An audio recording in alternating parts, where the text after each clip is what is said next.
196 ದೇಶದಲ್ಲಿರುವ ಕನ್ನಡಿಗರನ್ನ ಒಂದಾಗಿಸುವುದೇ ನಮ್ ರೇಡಿಯೋ.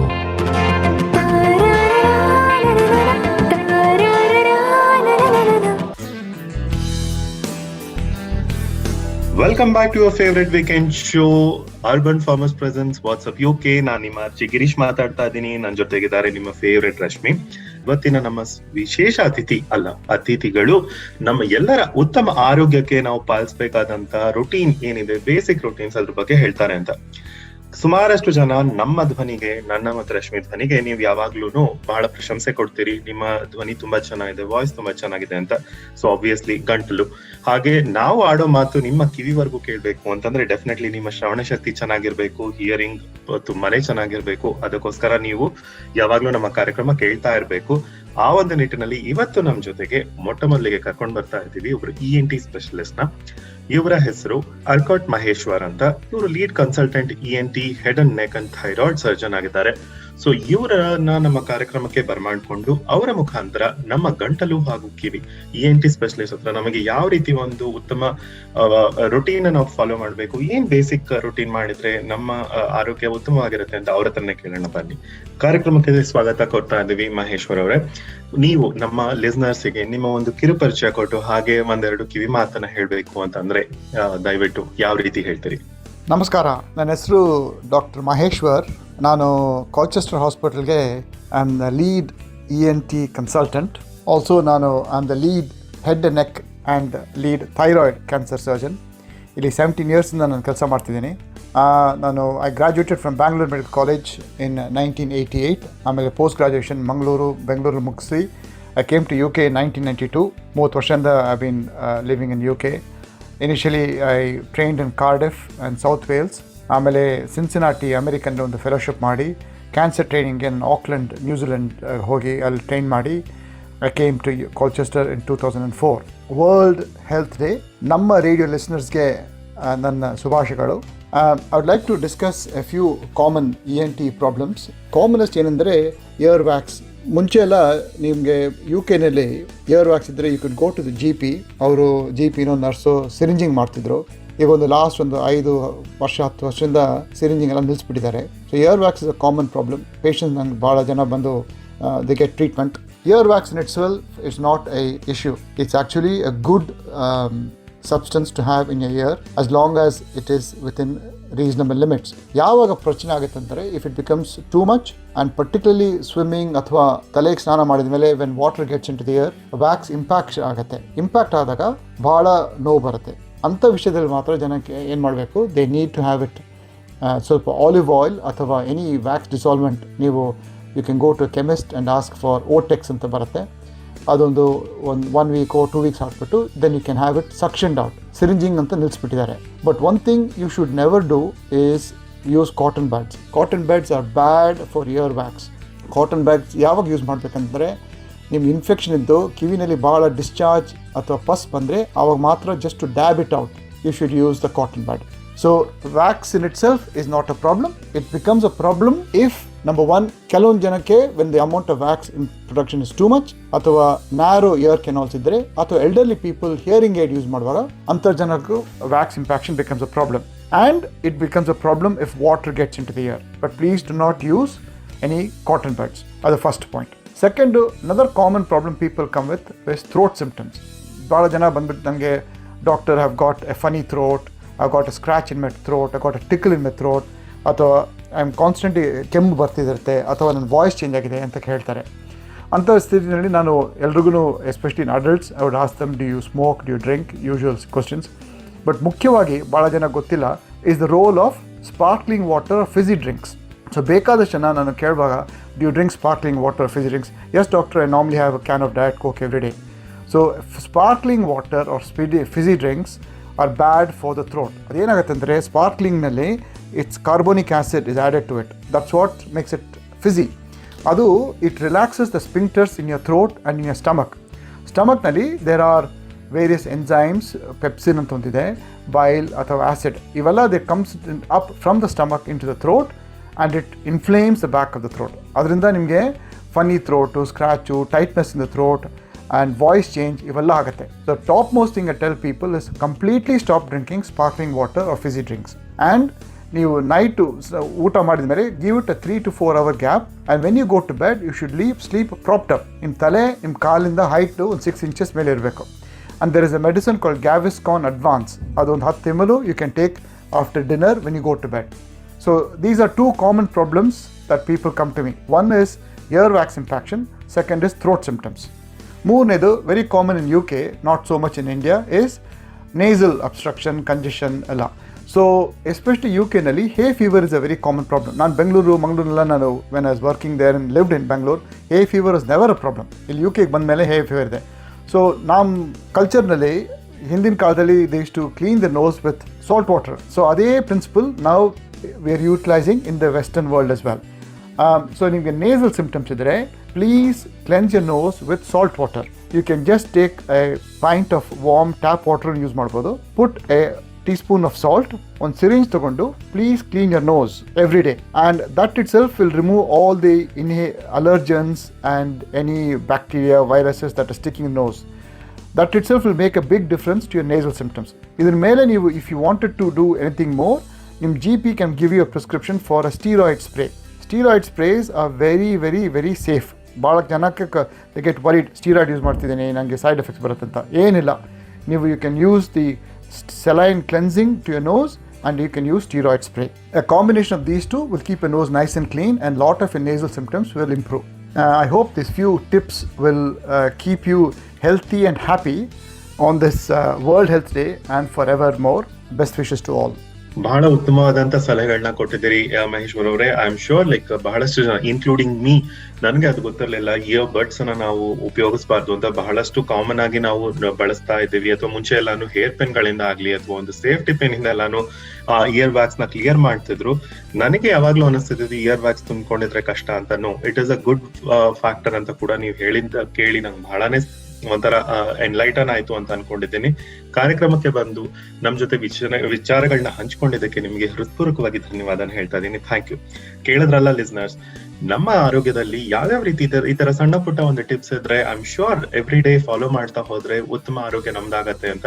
ಹೀಗೆ ಇನ್ನೊಂದಷ್ಟು ಸ್ಪೆಷಲಿಸ್ಟ್ ಬಂದು ನಮ್ಗಳ ಜೊತೆ ಅವರ ಕಿವಿ ಮಾತನ್ನ ಹಂಚ್ಕೋತಾ ಇದ್ದಾರೆ. ಕಾರ್ಯಕ್ರಮನ ಹೀಗೆ ಕೇಳ್ತಾ ಇರಿ. ಈ ಬ್ರೇಕ್ ನ ನಂತರ ಮತ್ತೆ ಬರ್ತಾ ಇದೀವಿ. ನಾನು ಮತ್ತೆ ನಿಮ್ಮ ಫೇವ್ರೆಟ್ ರಶ್ಮಿ. ನೀವು ಕೇಳ್ತಾ ಇರೋದು urban farmers presents WhatsApp UK. ಕೇವಲ UK ಇಂದ ಪ್ರಸಾರ ಆಗ್ತಾ ಇದೆ. ಕೇಳ್ತಾ ಇರಿ ನಮ್ ರೇಡಿಯೋ, ಯಾಕೆಂದ್ರೆ ಕನ್ನಡ ಕೇಳೋ ಮಜಾನೇ ಬೇರೆ. ನಮ್ ರೇಡಿಯೋ ವಾಟ್ಸ್ಆಪ್ ನಂಬರ್ 7338128901.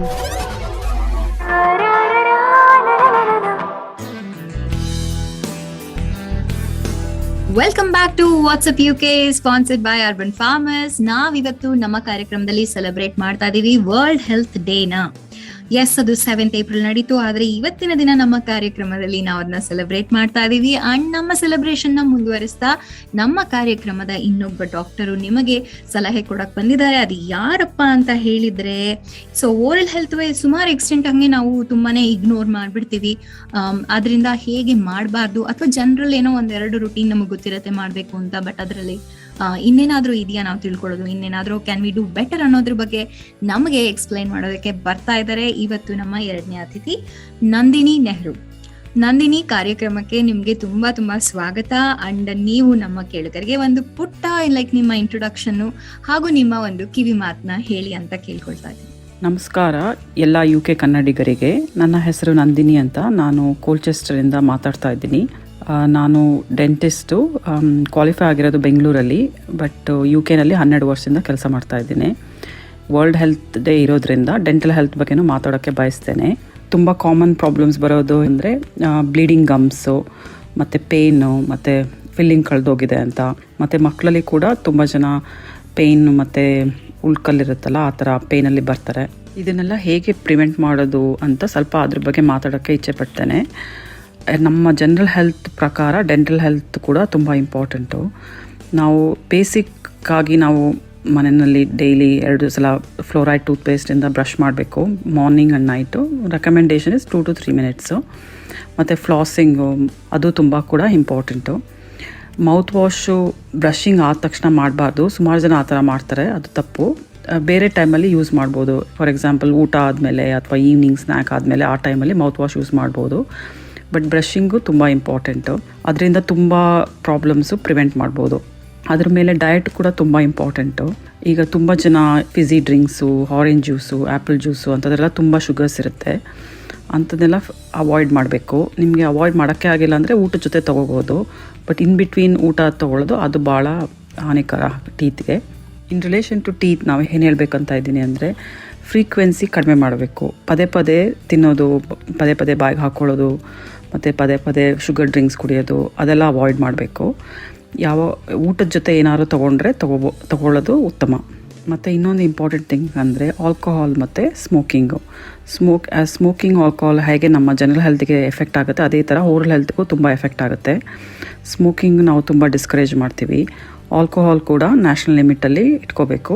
ಇನ್ನೊಂದು ಇಂಪಾರ್ಟೆಂಟ್ ಥಿಂಗ್ಸ್ ಏನಂತಂದರೆ, ಡೆಂಟಿಸ್ಟ್ಗೆ ಎವ್ರಿ 6 ಮಂತ್ಸು ರೆಗ್ಯುಲರಾಗಿ ಚೆಕಪ್ಗೆ ಬರಬೇಕಾಗತ್ತೆ. ಆವಾಗ ಸುಮಾರು ಥಿಂಗ್ಸ್ ನಾವು ಮುಂಚೆನೇ ರೆಕಗ್ನೈಸ್ ಮಾಡಿ ಪ್ರಿವೆಂಟ್ ಮಾಡ್ಬೋದು. ಮತ್ತು ಈಗ ಏನಾದ್ರು ಕ್ಯಾವಿಟಿ ಇದ್ದರೆ ಅದು ತುಂಬ ದೊಡ್ಡದಾಗಿ ನೋವು ಬರೋಕ್ಕೆ ಮುಂಚೆನೇ ನಾವು ಟ್ರೀಟ್ ಮಾಡ್ಬೋದು. ಮತ್ತು ಮಕ್ಕಳಲ್ಲಿ ಕೂಡ ಚಿಕ್ಕ ಏಜಿಂದನೇ ನಾವು ಹೇಳ್ತೇವೆ, 6 ಮಂತ್ಸ್ ಆನ್ವರ್ಡ್ಸಿಂದನೇ ಚೆಕಪ್ಗೆ ಬನ್ನಿ ಅಂತ ಹೇಳ್ತೇವೆ. ಸೊ ದಟ್ ಮಕ್ಕಳಿಗೆ ಚಿಕ್ಕ ಏಜಿಂದನೇ ಒಳ್ಳೆ ಅಭ್ಯಾಸ, ಡೆಂಟಿಸ್ಟ್ಗೆ ಹೋಗಬೇಕು, ಎವ್ರಿ 6 ಮಂತ್ಸು ಚೆಕಪ್ ಮಾಡಬೇಕು ಅಂತ ಅವರಿಗೂ ಒಂದು ಒಳ್ಳೆ ಶಿಸ್ತು ಬರುತ್ತೆ. ಡೆಂಟಿಸ್ಟ್ ಹತ್ರ ರೆಗ್ಯುಲರ್ ಆಗಿ ಬರೋದ್ರಿಂದ ನಾವು ಇನ್ನೊಂದು ಇಂಪಾರ್ಟೆಂಟ್ ಥಿಂಗ್ ಏನು ಅಂತಂದರೆ, ಓರಲ್ ಕ್ಯಾನ್ಸರ್ನು ಕಂಡುಹಿಡಿಬೋದು. Oral cancer not common, but dentist ಒಬ್ಬರೇ ಬಾಯಲ್ಲಿ ನೋಡೋದ್ರಿಂದ ಅದನ್ನು ಬೇಗ ಪತ್ತೆ ಮಾಡಿ ಏನಾದರೂ ನೆಸೆಸರಿ ಇದ್ದರೆ ಹಾಸ್ಪಿಟ್ಲಿಗೆ ನಾವು ಕಳಿಸ್ತೇವೆ. ತುಂಬ ಜನ ನೋವು ಬಂದಾಗ ಮಾತ್ರ ಡೆಂಟಿಸ್ಟ್ ಹತ್ರ ಬರ್ತಾರೆ. ಇದು ತುಂಬ ಬ್ಯಾಡ್ ಹ್ಯಾಬಿಟ್ ಆಗುತ್ತೆ.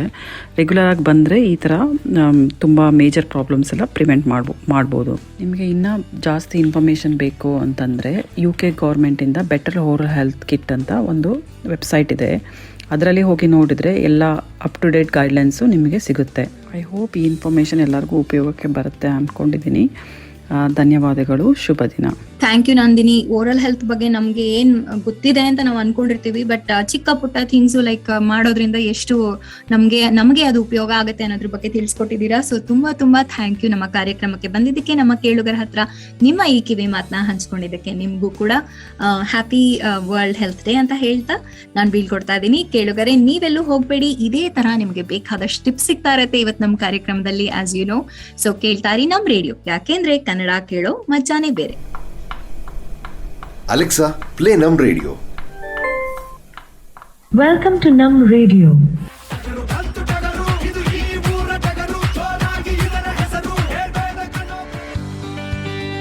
ನಮ್ ರೇಡಿಯೋನ ಕೇಳೋದು ಈಗ ಇನ್ನೂ ಸುಲಭ. ಲಿಸನ್ ಟು ನಮ್ radio on Amazon Alexa by just a voice command. Powered by Vision Minds.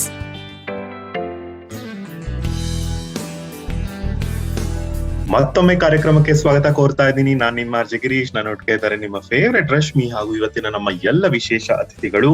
ನಿಮ್ಮ ಫೇವ್ರೆಟ್ ಕಾರ್ಯಕ್ರಮ ವಾಟ್ಸ್ಆಪ್ UK.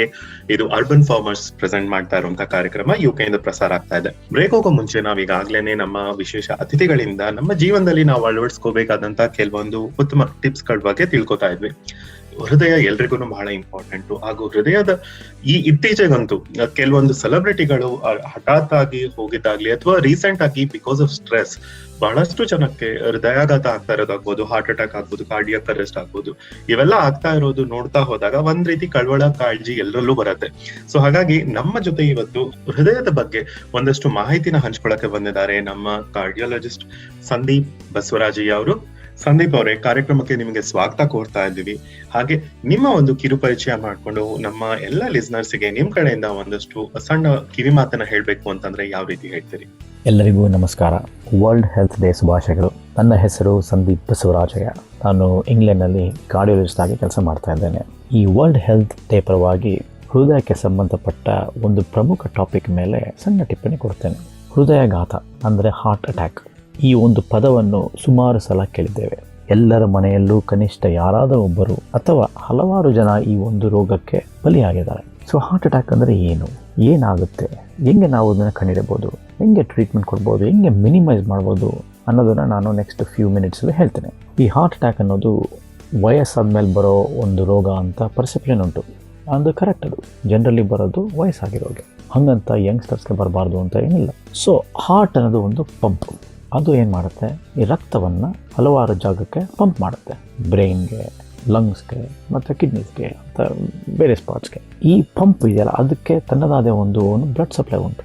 ಈ ಬ್ಲಡ್ ಸಪ್ಲೈ ಮಾಡೋ ಆರ್ಟ್ರೀಸ್ಗಳಿಗೆ ಕೊರೋನಾ ಆರ್ಟ್ರಿ ಅಂತ ಹೇಳ್ತೀವಿ. ಈ ಕೊರೋನಾ ಆರ್ಟ್ರಿ ಬ್ಲಾಕ್ ಆದಾಗ ಪೇಷಂಟ್ಸ್ಗೆ ಹಾರ್ಟ್ ಅಟ್ಯಾಕ್ ಆಗುತ್ತೆ. 2 ಥರ ಬ್ಲಾಕ್ ಆಗುತ್ತೆ. ಒಂದು ಸ್ಲೋ ಆಗುತ್ತೆ, ಅದನ್ನು ಆಂಜೈನಾ ಅಂತ ಹೇಳ್ತೀವಿ. ಇಮ್ಮಿಡಿಯೇಟ್ ಆಗಿ ಬ್ಲಾಕ್ ಆದಾಗ ಅದು ಹಾರ್ಟ್ ಅಟ್ಯಾಕ್ ಅಂತ ಹೇಳ್ತೀವಿ. Heart attack it's an emergency life threatening condition. Treatment ಕೊಡಲಿಲ್ಲ ಅಂದರೆ ಕನಿಷ್ಠ 30% ಪೇಷಂಟು ಮರಣ ಹೊಂದ್ಬೋದು. ಸೊ ಹಲವಾರು ಜನ ಹಾರ್ಟ್ ಅಟ್ಯಾಕ್ ಆದರೂ ಹಾಸ್ಪಿಟ್ಲ್ ಬರೋಕ್ಕೆ ಮುಂಚೆನೇ ಸಾಯ್ತಾರೆ. ಯಾಕೆಂದರೆ ಅವ್ರ ಪ್ರೆಸೆಂಟೇಷನ್ನೇ ಡಿಲೇ ಆಗ್ಬೋದು. ಅದಕ್ಕೆ ಹೆಂಗೆ ನಾವು ರೆಕಗ್ನೈಸ್ ಮಾಡೋದು ಹಾರ್ಟ್ ಅಟ್ಯಾಕು ಪೇಷಂಟ್ ಪರ್ಸ್ಪೆಕ್ಟಿವಿಂದ? ಮೊದಲನೇದಾಗಿ ಸಿಂಪ್ಟಮ್ಮು ಅಥವಾ ರೋಗ ಲಕ್ಷಣ ಅನ್ನೋದು ಎದೆನೋವು. ಈ ಎದೆನೋವು ಹೆಂಗೆ ಬರುತ್ತೆ ಅಂದರೆ, ಯಾರೋ ಒಂಥರ ಈ ಒತ್ತು ಥರ ಹೆಂಗೆ ಅಥವಾ ಸ್ಕ್ವೀಸ್ ಆಗ್ತಿರೋ ಸೆನ್ಸೇಷನ್ ಬರುತ್ತೆ, ಅಥವಾ ಯಾರೋ ಆಮೇಲೆ ಕುತ್ಕೊಂಡು ಒತ್ತು ಥರ ಫೀಲಿಂಗ್ ಬರುತ್ತೆ. ಅದು ಅಲ್ಲಿಂದ ಅವ್ರಿಗೆ ಕತ್ತಿಗೆ ಹೋಗ್ಬೋದು, ಭುಜಕ್ಕೆ ಹೋಗ್ಬೋದು, ಅಥವಾ ಬೆನ್ನಿಗೆ ಹೋಗ್ಬೋದು. ಅದಲ್ದೇ ಅವ್ರಿಗೆ ಉಸಿರಾಟ ತೊಂದರೆ ಆಗ್ಬೋದು, ವಾಂತಿ ಆಗ್ಬೋದು. ಸೊ ಈ ಥರ ಅದು ಸಿಂಪ್ಟಮ್ಸ್ ಕಂಡ್ಕೊಂಡ ತಕ್ಷಣ ನೀವು ಇಮ್ಮಿಡಿಯೇಟಾಗಿ ಮೆಡಿಕಲ್ ಅಟೆನ್ಷನ್ ಸೀಕ್ ಮಾಡಬೇಕು. ಕೆಲವರಿಗೆ ಮೈಲ್ಡ್ ಸಿಂಪ್ಟಮ್ಸ್ ಬರ್ಬೋದು, ಕೆಲವರಿಗೆ ಕ್ವೈಟ್ ಸಿವಿಯರ್ ಸಿಂಪ್ಟಮ್ಸ್ ಬರ್ಬೋದು. ಎನಿ ಸಿಂಪ್ಟಮ್ಸ್ ಬಂದರೂ ನೀವು ಅದನ್ನು ನೆಗ್ಲೆಕ್ಟ್ ಮಾಡ್ದೇ ಇಮ್ಮಿಡಿಯೇಟಾಗಿ ಹಾಸ್ಪಿಟಲ್ ಮೆಡಿಕಲ್ ಅಟೆನ್ಷನ್ ಸೀಕ್ ಮಾಡಿ. ಯಾಕೆಂದರೆ ಕೆಲವು ಸಿಂಪಲ್ ಟೆಸ್ಟಿಂದ ಕಂಡುಹಿಡಿಬೋದು. ECG ಬ್ಲಡ್ ಟೆಸ್ಟಲ್ಲಿ ನಾವು ಹಾರ್ಟ್ ಅಟ್ಯಾಕ್ ಕಂಡುಹಿಡಿಬೋದು. ಕಂಡುಹಿಡಿದ ತಕ್ಷಣ ನಾವು ಇಮ್ಮಿಡಿಯೇಟಾಗಿ ಪೇಷಂಟ್ನ ಕರ್ಕೊಂಡೋಗಿ ಕ್ಯಾಥೆಟರ್ ಲ್ಯಾಬಲ್ಲಿ ಆಂಜಿಯೋಗ್ರಫಿ ಮಾಡಿ ಬ್ಲಾಕೇಜ್ ಐಡೆಂಟಿಫೈ ಮಾಡಿ ಅದನ್ನು ಅನ್ಬ್ಲಾಕ್ ಮಾಡಿ ಸ್ಟೆಂಟ್ ಹಾಕಿ ಫ್ಲೋ ರಿಸ್ಟೋರ್ ಮಾಡ್ತೀವಿ. ಇದರಿಂದ ಪೇಷಂಟ್ ಕಂಡೀಷನ್ ಇಂಪ್ರೂವ್ ಆಗುತ್ತೆ, ಹಾರ್ಟ್ ಉಳಿಯುತ್ತೆ. ಡಿಲೇ ಮಾಡಿದಷ್ಟು ಹಾರ್ಟ್ಗೆ ಡ್ಯಾಮೇಜ್ ಜಾಸ್ತಿ ಮತ್ತು ಕಾಂಪ್ಲಿಕೇಶನ್ ಜಾಸ್ತಿ. So main thing is awareness. ಜನರಿಗೆ ಈ ಚೆಸ್ಟ್ ಪೇಯ್ನ್ ಅನ್ನೋದು ಇದೆಯಲ್ಲ, ಅದನ್ನು ನೆಗ್ಲೆಕ್ಟ್ ಮಾಡಬಾರ್ದು. ಯಾಕೆ ಇದು ಬ್ಲಾಕ್ ಆಗುತ್ತೆ? Next question. ಹಲವಾರು ಕಾರಣಗಳಿದೆ. ರಿಸ್ಕ್ ಫ್ಯಾಕ್ಟರ್ಸ್ ಅಂತ ಹೇಳ್ತೀವಿ. Family history, life style, smoking, sedentary life style, obesity, ಸಕ್ಕರೆ ಕಾಯಿಲೆ, ಡಯಾಬಿಟೀಸು, ಬ್ಲಡ್ ಪ್ರೆಷರು, ಕೊಲೆಸ್ಟ್ರಾಲು, ಈ ಎಲ್ಲ ಕಾರಣಗಳಿಂದ ಬ್ಲಾಕ್ ಆಗೋ ಒಂದು ಸಂದರ್ಭ ಬರುತ್ತೆ. ಇದನ್ನ ಹೆಂಗೆ ನಾವು ಅದನ್ನು ಕಮ್ಮಿ ಮಾಡ್ಬೋದು? ಫಸ್ಟ್ ಆಫ್ ಆಲು ನಾವು ನಮ್ಮ ಕೈಲಿ ಕೆಲವು ಕಾರಣಗಳನ್ನು ಕಮ್ಮಿ ಮಾಡ್ಬೋದು. For example life style, exercise, obesity, ಇದನ್ನು ನಾವು ಕಂಟ್ರೋಲ್ ಮಾಡ್ಬೋದು. ಕೆಲವು ನಮ್ಮ ಕೈಲಿ ಆಗಲ್ಲ. ಫ್ಯಾಮಿಲಿ ಹಿಸ್ಟ್ರಿ ಏನು ಮಾಡೋಕ್ಕಾಗಲ್ಲ. ಬ್ಲಡ್ ಪ್ರೆಷರು, ಶುಗರು ಬರ್ಬೋದು. ಬಟ್ ಬಂದ ಮೇಲೆ ಅದನ್ನು ಹೆಂಗೆ ಕಂಟ್ರೋಲ್ ಮಾಡ್ತೀರ ಅದು ನಮ್ಮ ಕೈಲಿದೆ. ಸೊ ಕೆಲವು ಫ್ಯಾಕ್ಟ್ರಿಗಳನ್ನ ನಾವು ಕಂಟ್ರೋಲ್ ಮಾಡ್ಬೋದು, ಕೆಲವು ದಯವೆಚ್ಚೆ. ಬಟ್ ನಮ್ಮ ಕೈಲಾದಷ್ಟು ಮಾಡಿದ್ರೆ ಈ ಇನ್ಸಿಡೆಂಟ್ಸು, ಹಾರ್ಟ್ ಅಟ್ಯಾಕು ಕಮ್ಮಿ ಆಗುತ್ತೆ. ಈ ಕರೆಂಟ್ ಜನ್ರೇಷನಲ್ಲಿ ನಾವು focusing more on primary prevention.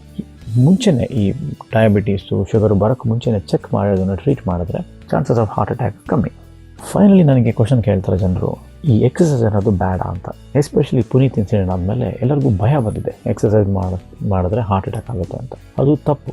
ಎಕ್ಸಸೈಸಿಂದ heart attack ಆಗಲ್ಲ. Exercise good for you, but in moderation and gradual grading increase in the tolerance. So ಏನು ಎಕ್ಸಸೈಸ್ ಮಾಡಿದ್ರೆ ಇಮ್ಮಿಡಿಯೇಟಾಗಿ ಜಿಮ್ ಸೇರಿಕೊಂಡು ಅರ್ಧ ಗಂಟೆ ಟ್ರೆಡ್ಮಿಲ್ ಓಡೋದು ಅಥವಾ ಇಮ್ಮಿಡಿಯೇಟಾಗಿ ವೆಯ್ಟ್ಸ್ ಎತ್ತೋದು ಮಾಡಿದ್ರೆ ಹಾರ್ಟ್ ಒಂದೇ ಅಲ್ಲ, ಬೇರೆ ಪಾರ್ಟ್ಸ್ ಆಫ್ ದ ಬಾಡಿಗೂ ತೊಂದರೆ ಆಗುತ್ತೆ. ಎಕ್ಸಸೈಸ್ ಮಾಡಿ, ಸ್ಲೋ ಆಗಿ, ಗ್ರ್ಯಾಜುವಲ್ ಆಗಿ ಮಾಡಿ. ನಿಮಗೆ ಅಂಡರ್ಲೈನ್ ಹಾರ್ಟ್ ಪ್ರಾಬ್ಲಮ್ ಇದ್ದರೆ ನೀವು ಇನ್ನೂ ಕಾನ್ಷಿಯಸ್ ಆಗಿರಬೇಕು. ಮೆಡಿಕಲ್ ಅಟೆನ್ಷನ್ ತೊಗೊಂಡು, ಮೆಡಿಕಲ್ ಅಡ್ವೈಸ್ ತೊಗೊಂಡು ನೀವು ಎಕ್ಸಸೈಸ್ ಮಾಡಬೇಕು.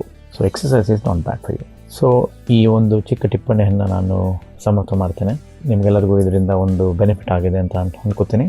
ಈ ಅವಕಾಶ ಕೊಟ್ಟಿರೋ ನಮ್ಮ ರೇಡಿಯೋ ಟೀಮ್ ರಶ್ಮಿ ಮತ್ತು ಗಿರೀಶಿಗೆ ನನ್ನ ವಂದನೆಗಳು. ಆ್ಯಂಡ್ ಕೊನೆಯದಾಗಿ ವರ್ಲ್ಡ್ ಹೆಲ್ತ್ ಡೇ ಶುಭಾಶಯಗಳೆಲ್ಲರಿಗೂ ಧನ್ಯವಾದ. ಅದ್ಭುತವಾಗಿತ್ತು. ತುಂಬಾ ಧನ್ಯವಾದಗಳು ಸಂದೀಪ್ ಅವರೇ. ನೀವು ಹೇಳಿದಂತಹ ಟಿಪ್ಸ್ಗಳು ಐ ಆಮ್ ಶ್ಯೂರ್ ನಾವು ದಿನನಿತ್ಯ ಬಳಕೆಯಲ್ಲಿ ತಂದ್ಕೊಂಡ್ರೆ ಬಹಳಷ್ಟು ಉತ್ತಮ ಸುಧಾರಣೆಗಳನ್ನ ತಂದ್ಕೋಬಹುದು ಅಂತ ಅನ್ಕೊಂಡಿದ್ದೀನಿ. ಒಂದು ವ್ಯವಸ್ಥಿತವಾದಂತಹ, ಒಂದು ನಿಯಮಿತವಾದಂತಹ ವ್ಯಾಯಾಮಗಳನ್ನ ಮಾಡೋದ್ರಿಂದ ಡೆಫಿನೆಟ್ಲಿ ನಮ್ಮ ಆರೋಗ್ಯ ಹೆಚ್ಚಾಗತ್ತೆ, ಅಥವಾ ಅದನ್ನ ಕಾಪಾಡ್ಕೋಬಹುದು ಅಂತೆಲ್ಲಾನು ನೀವು ಸಜೆಸ್ಟ್ ಮಾಡಿದ್ರಿ. ಸೊ ತುಂಬಾ ಧನ್ಯವಾದ ಹೇಳ್ತಾ ಇದ್ದೀವಿ ನಿಮಗೆ. ಲಿಸ್ನರ್ಸ್ ನಾವು ಕೇಳ್ತಾ ಇರೋದು ಇದೇ ರೀತಿ ನಮ್ಮ ಕಾರ್ಯಕ್ರಮದಲ್ಲಿ ಎಂಟರ್ಟೈನ್ಮೆಂಟ್ ಜೊತೆಗೆ ಈ ರೀತಿಯಾದಂತಹ ಒಂದು ಉತ್ತಮ ಸಲಹೆಗಳು, ಉತ್ತಮವಾದಂತಹ ಒಂದು ಆರೋಗ್ಯ ಮಾಹಿತಿಗಳನ್ನ ನಿಮ್ ಜೊತೆ ಹಂಚ್ಕೋತಾ ಇದೀವಿ. ಕಾರ್ಯಕ್ರಮನ ಹೀಗೆ ಕೇಳ್ತಾ ಇರಿ. ಬ್ರೇಕ್ ನಂತರ ಮತ್ತೆ ಬರ್ತಾ ಇದೀವಿ ಇನ್ನೊಂದಷ್ಟು ನಮ್ಮ ಸ್ಪೆಷಲಿಸ್ಟ್ ಗಳ ಜೊತೆಗೆ ನಿಮ್ಮ ಕಿವಿ ಮಾತನ್ನ ಹಂಚ್ಕೊಳ್ಳೋದಕ್ಕೋಸ್ಕರ. ಕಾರ್ಯಕ್ರಮ ಕೇಳ್ತಾ ಇರಿ. ಇದು WhatsApp UK urban farmers present ಮಾಡ್ತಾ ಇರುವಂತ ಕಾರ್ಯಕ್ರಮ ಕೇವಲ ನಮ್ ರೇಡಿಯೋದಲ್ಲಿ. ಯಾಕೆಂದ್ರೆ ಕನ್ನಡ ಕೇಳೋ ಮಜಾನೇ ಬೇರೆ. ನಮ್ ರೇಡಿಯೋ ಜಗತ್ತಿನ ಮೊಟ್ಟ ಮೊದಲ ಹಾಗೂ ಏಕೈಕ ಕನ್ನಡ ಆನ್ಲೈನ್ ರೇಡಿಯೋ ಸ್ಟೇಷನ್.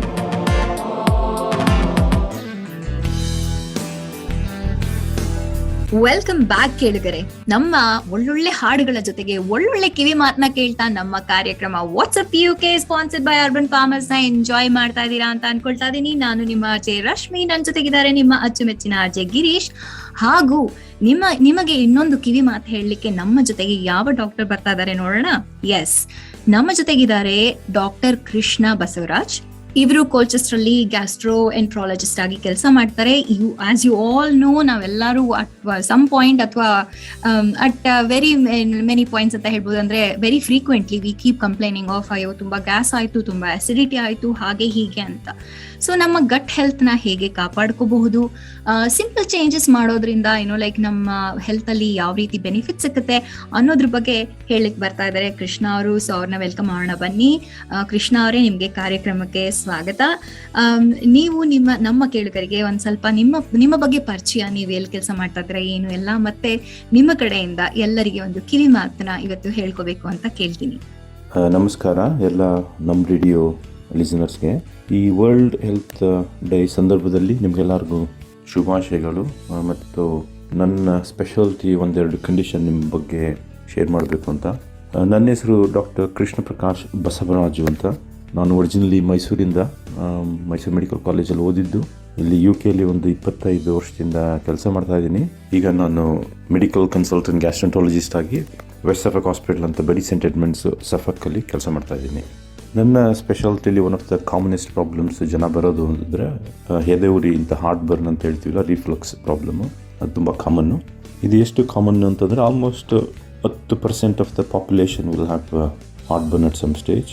ಅದು ಅಕೇಷನಲ್ ಆಗಿ ಇಂಟರ್ಮಿಟೆಂಟ್ ಆಗಿ ಟ್ರಬಲ್ ಮಾಡಿದ್ರೆ ನೀವು ಆ್ಯಂಟಾಸಿಡ್ಸ್ ಅಂತ ನ್ಯೂಟ್ರಲೈಸ್ ಮಾಡೋಕ್ಕೆ, ಆ್ಯಸಿಡ್ ನ್ಯೂಟ್ರಲೈಸ್ ಮಾಡೋ ಮೆಡಿಕೇಷನ್ಸ್ ತೊಗೋಬೋದು ಓವರ್ ದ ಕೌಂಟರು. ರೆನೀಸ್ ಮತ್ತು ಟಮ್ಸ್ ಅಂತ ಸಿಗುತ್ತೆ ಓವರ್ ದ ಕೌಂಟರು. ಅದು ಬಿಟ್ಟರೆ ಗ್ಯಾವಿಸ್ಕನ್ ಅಡ್ವಾನ್ಸ್ ಅಂತ, ಅದು ಆ್ಯಂಟಾಸಿಡ್ಸ್ ಜೊತೆಗೆ ಪ್ಲಸ್ ಒಂಥರ ಪ್ರೊಟೆಕ್ಟಿವ್ ಬ್ಯಾರಿಯರ್ ಕ್ರಿಯೇಟ್ ಮಾಡುತ್ತೆ ಫರ್ದರ್ ಡ್ಯಾಮೇಜ್ ಆಗದಿದ್ದಂಗೆ ಲೈನಿಂಗ್ಗೆಲ್ಲ. ಅದು ಲಿಕ್ವಿಡ್ ಫಾರ್ಮಲ್ಲಿ ನಿಮ್ಗೆ ಯಾವಾಗ ಬೇಕೋ ಹಾಗೆ ತೊಗೋಬೋದು. ರಿಫ್ಲಕ್ಸ್ ಏನಕ್ಕೆ ಆಗುತ್ತೆ ಅಂತಂದರೆ, ಸುಮಾರು ಜನಕ್ಕೆ ಹೈಯಟಸ್ ಹರ್ನಿಯಾ ಅಂತ ಪಾರ್ಟ್ ಆಫ್ ದ ಸ್ಟಮಕ್ ಒಂಥರ ಅಬ್ಡಮನ್ನಿಂದ ಚೆಸ್ಟಿಗೆ ಬಂದಿರುತ್ತೆ. ಇದರಿಂದ ಏನಾದರೂ ಸ್ಟಮಕ್ಕಲ್ಲಿರೋ ಫುಡ್ಡು, ಲಿಕ್ವಿಡ್ಡು ಈಸಿಯಾಗಿ ಗಲೆಟಿಗೆ ಬರೋ ಚಾನ್ಸಸ್ ಇರುತ್ತೆ.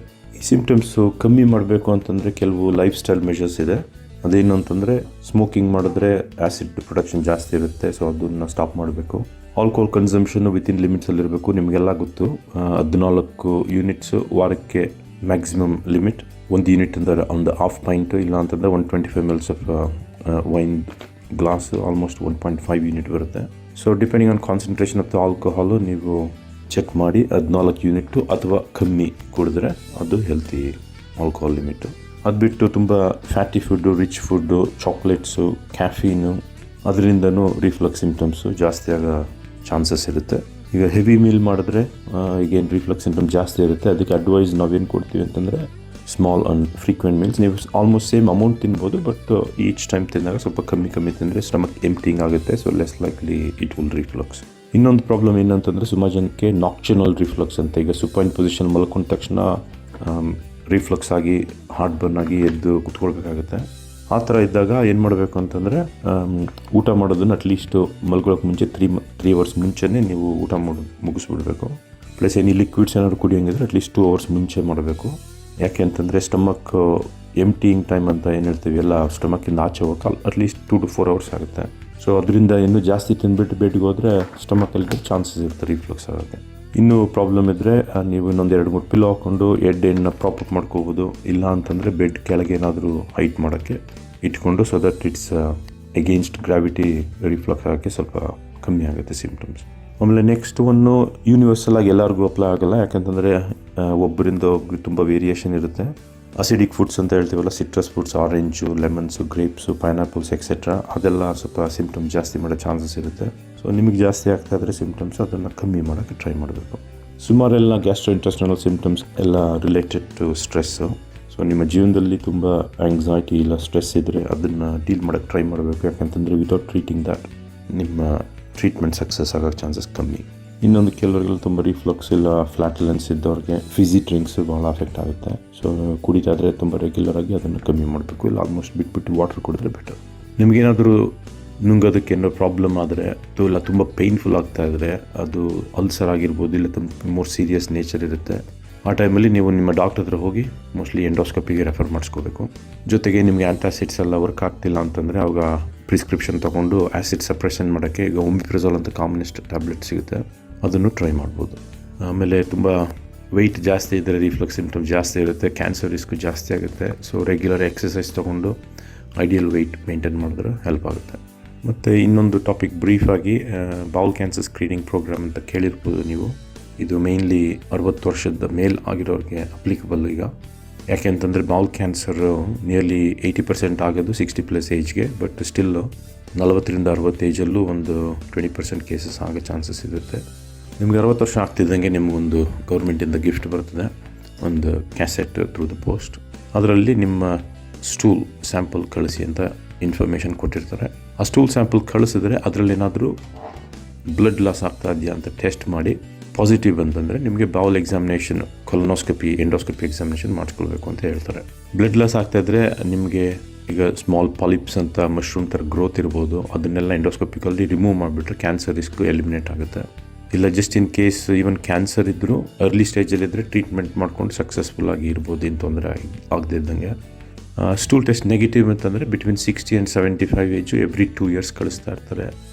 ಎವಿಡೆನ್ಸ್ ಎಲ್ಲ ಇದರಲ್ಲಿ ಪಾರ್ಟಿಸಿಪೇಟ್ ಮಾಡಿದವರಿಗೆ ಅಟ್ಲೀಸ್ಟ್ 25% ಬೌಲ್ ಕ್ಯಾನ್ಸರ್ ರಿಸ್ಕ್ ಕಮ್ಮಿ ಆಗುತ್ತೆ ಅಂತ ತೋರಿಸಿದೆ. ಕೆಲವು ರಿಸ್ಕ್ ಫ್ಯಾಕ್ಟರ್ಸು ಇದನ್ನು ಚಾನ್ಸಸ್ ಜಾಸ್ತಿ ಮಾಡೋದು ಬೌಲ್ ಕ್ಯಾನ್ಸರ್ ಏನೇನು ಅಂತಂದರೆ ಅದೇ ಸೋಂಬೇರಿತನ, ಸೆಡೆಂಟ್ರಿ ಲೈಫ್ ಸ್ಟೈಲು, ಒಬಿಸಿಟಿ, ತೂಕ ಜಾಸ್ತಿ ಇದ್ದರೆ, ಆಮೇಲೆ ಡಯಟ್ ರಿಚ್ ಇನ್ ತುಂಬ ಜಾಸ್ತಿ ತಿನ್ನೋದು, ರೆಡ್ ಆರ್ ಪ್ರೊಸೆಸ್ಡ್ ಮೀಟು, ಆಮೇಲೆ ಫೈಬರ್ ಕಮ್ಮಿ ಮಾಡೋದು, ಇಲ್ಲ ಫ್ರೂಟ್ಸ್ ವೆಜಿಟೇಬಲ್ಸ್ ತುಂಬ ಕಮ್ಮಿ ತಿನ್ನೋದು, ಮತ್ತು ಅಗೇನ್ ಸ್ಮೋಕಿಂಗ್ ಮಾಡಿದ್ರೆ ಕ್ಯಾನ್ಸರ್ ರಿಸ್ಕ್ ಜಾಸ್ತಿ ಇರುತ್ತೆ, ತುಂಬ ಆಲ್ಕೋಹಾಲ್ ಜಾಸ್ತಿ ಕುಡಿದ್ರೆ, ಇಲ್ಲ ಕೆಲವರಿಗೆ inflammatory bowel disease, colitis, Crohn's disease ಇರುತ್ತೆ, ಇಲ್ಲ ಫ್ಯಾಮಿಲಿ ಹಿಸ್ಟ್ರಿ ಬೌಲ್ ಕ್ಯಾನ್ಸರ್ ಇರುತ್ತೆ, ಅವರೆಲ್ಲ ಸ್ವಲ್ಪ ಕೇರ್ಫುಲ್ಲಾಗಿ ಚೆಕ್ ಮಾಡಿಸ್ಕೋಬೇಕು. Thanks for your time and I wish you all a very long and healthy life. Wow, that is really helpful Krishna ಅವರೇ. ಎಷ್ಟು ಚೆನ್ನಾಗಿ ಹೇಳಿದ್ರಿ. ಲೈಕ್ ಈ ಸಿಂಪಲ್ ಚೇಂಜಸ್ ಮಾಡ್ಕೊಳ್ಳೋದ್ರಿಂದ ನಮ್ಗೆ ಎಷ್ಟು ಬೆನಿಫಿಟ್ ಸಿಕ್ಕತ್ತೆ ಅಂತ. ಐ ಆಮ್ ಶೋರ್ ಸುಮಾರು ಜನಕ್ಕೆ ಈ ಅಸಿಡಿಟಿ ಪ್ರಾಬ್ಲಮ್, ಗ್ಯಾಸ್ ಪ್ರಾಬ್ಲಮ್ ಇದ್ದೇ ಇರುತ್ತೆ. ಅವ್ರಿಗೆಲ್ಲ ಇದರಿಂದ ಬೆನಿಫಿಟ್ ಆಗಿದ್ರೆ ನಮ್ಮ ಕಾರ್ಯಕ್ರಮ ಮಾಡಿದ್ದಕ್ಕೂ ಸಾರ್ಥಕ ಅಂತ ನಾನು ಅನ್ಕೊಳ್ತಾ ಇದ್ದೀನಿ. ಥ್ಯಾಂಕ್ ಯು ನಮ್ಮ ಶೋಗೆ ಬಂದಿದ್ದಕ್ಕೆ, ನಿಮ್ಮ ಒಂದು ಕಿವಿ ಮಾತನ್ನ ಹಂಚ್ಕೊಂಡಿದ್ದಕ್ಕೆ. ಕೇಳಿದ್ರಲ್ಲ, ಇದೇ ತರ ಇನ್ನೊಂದಷ್ಟು ಕಿವಿ ಮಾತು ತಗೊಂಡು ಬರ್ತಾ ಇದೀವಿ. ಆದ್ರೆ ನೀವೆಲ್ಲೂ ಹೋಗ್ಬೇಡಿ, ಕೇಳ್ತಾರಿ ನಮ್ ರೇಡಿಯೋ. ಯಾಕೆಂದ್ರೆ ಕನ್ನಡ ಕೇಳೋ ಮಜಾನೇ ಬೇರೆ. America, Europe, middle East, Australia ಹೀಗೆ ಪ್ರಪಂಚದಾದ್ಯಂತ ಇರುವಂತಹ ಕನ್ನಡಿಗರಿಗೆ ನಿಮ್ಮ ಬ್ರ್ಯಾಂಡ್ ಅನ್ನ ಪರಿಚಯ ಮಾಡಬೇಕಾ? ಅಡ್ವರ್ಟೈಸ್ ಮಾಡಿ ನಮ್ಮ ರೇಡಿಯೋದಲ್ಲಿ. ಹೆಚ್ಚಿನ ಮಾಹಿತಿಗಾಗಿ ಇಮೇಲ್ ಮಾಡಿ advertise@namradio.com.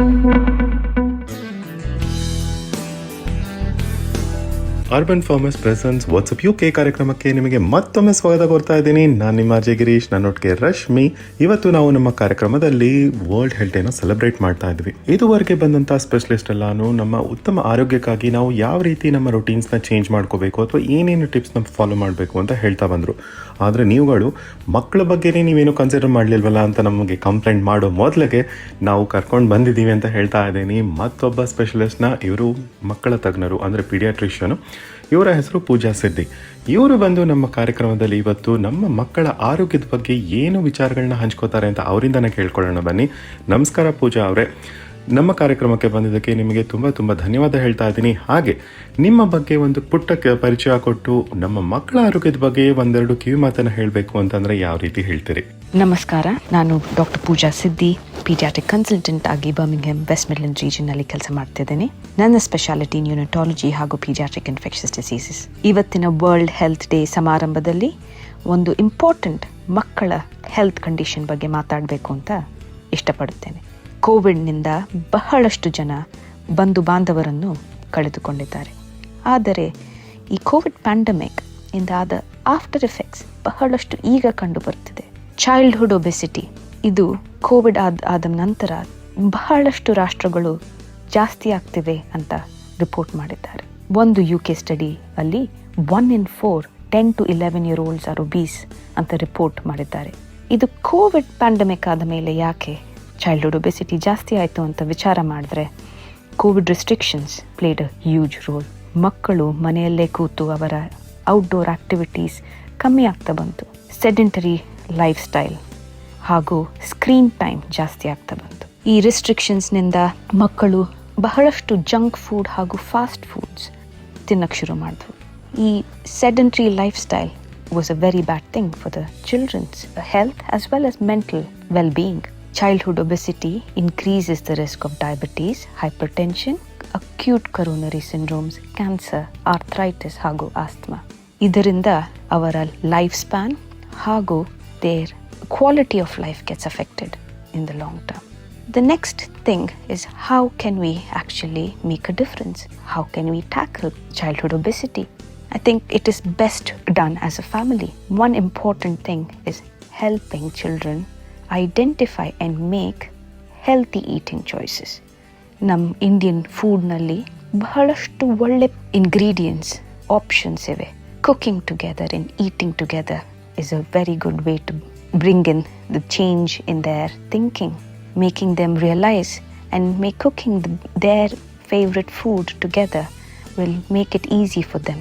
And the other important thing is increasing the physical activity, getting them to come out of their sedentary life, getting them to use more of outdoor activities rather than the screen time. Idu bahala kashta to change their attitude. Idrinda we have to try and get them in a very clever way. So doing lot of family activities. It may not be easy, but slowly and steadily. ಹೀಗೆ simple, effective changes in lifestyle, giving them the time, giving them the opportunity to explore new physical activity is important for their long-term health. Anta heli, I would like to close my short snapshot on childhood obesity, and I would like to thank Rashmi and her team for giving me this opportunity on World Health Day. Thank you. Thank you Pooja. I think ನಮ್ಮೆಲ್ಲರ like mental ಹೆಲ್ತ್ಗೆ ಏನ್ important ಅಂದ್ರೆ ನಮ್ಮ ಮನೇಲಿರೋ ಈ ಪುಟಾಣಿಗಳು healthy ಆಗಿದ್ರೆ ನಮ್ಮ mental health ಎಷ್ಟೋ ಚೆನ್ನಾಗಿರುತ್ತೆ ಅಂತ ನನ್ನ ಒಪಿನಿಯನ್. ಯಾಕೆಂದ್ರೆ ಒಂದು ಸಮಾಧಾನ ಇರುತ್ತೆ, ಲೈಕ್ ಮಕ್ಕಳು ಹೆಲ್ತಿ ಆಗಿದ್ರೆ ಫಸ್ಟ್ ಸಮಾಧಾನ, ಅದರಿಂದ ಲೈಕ್ ಮಿಕ್ಕಿರೋದ್ರ ಬಗ್ಗೆ ಎಲ್ಲ ನಾವು ಫೋಕಸ್ ಮಾಡ್ಬೋದು. ಹಾಗಾಗಿ ಅದನ್ನ ಯಾವ ರೀತಿ ಮಾಡ್ಬೋದು, ಯಾವ ಪುಟ್ಟ ಚೇಂಜಸ್ ಮಾಡೋದ್ರಿಂದ ನಮ್ಮ ಮಕ್ಕಳಿಗೆ ಹೆಲ್ಪ್ ಆಗುತ್ತೆ ಅಂತ ನಮ್ಮ ಕೇಳುಗರ ಹತ್ರ ಹಂಚ್ಕೊಂಡಿದ್ದಕ್ಕೆ ತುಂಬಾ ಥ್ಯಾಂಕ್ಸ್. ನಮ್ಮ ಶೋಗೆ ಬಂದಿದ್ದಕ್ಕೆ ತುಂಬಾ ಧನ್ಯವಾದಗಳು. ಕೇಳಿದ್ರಲ್ಲ ಕೇಳುಗರೆ, ಪುಟಾಣಿಗಳ ಹೆಲ್ತ್ ಹೇಗ್ ಮೇಂಟೈನ್ ಮಾಡ್ಬೇಕು ಅಂತ. ಅಷ್ಟೇ ಅಲ್ಲ, ಪುಟಾಣಿಗಳ ಹೆಲ್ತ್ ಮೇಂಟೈನ್ ಮಾಡೋದ್ರಲ್ಲಿ ಈ ಹಾಡು, ಡಾನ್ಸು, ಕಲೆ ಮತ್ತು ನಮ್ಮ ಕನ್ನಡ ಭಾಷೆ ಎಲ್ಲದರ ಎಫೆಕ್ಟ್ ಕೂಡ ಇರುತ್ತೆ ಅಲ್ವಾ. ಸೊ ಕನ್ನಡ ಕಲ್ತ್ಕೊಂಡು ಮುದ್ದಾಗಿ ಕನ್ನಡ ಮಾತಾಡೋದಕ್ಕೆ ಬರ್ತಾ ಇದೆ ಒಂದು ಪುಟಾಣಿ ನೆಕ್ಸ್ಟ್ ಸೆಗ್ಮೆಂಟ್ ಅಲ್ಲಿ ನಿಮಗೋಸ್ಕರ. ಅದು ಯಾರು ಮತ್ತೆ ಏನ್ ಪರ್ಫಾರ್ಮ್ ಮಾಡುತ್ತೆ ಅಂತ ಕೇಳೋಂತ ಕ್ಯೂರಿಯಾಸಿಟಿ ನಿಮಗಿದ್ರೆ ಕಾಯ್ತಾ ಇರಿ, ಕೇಳ್ತಾ ಇರಿ ನಮ್ ರೇಡಿಯೋ. ಯಾಕೆಂದ್ರೆ ಕನ್ನಡ ಕೇಳೋ ಮಜಾನೇ ಬೇರೆ.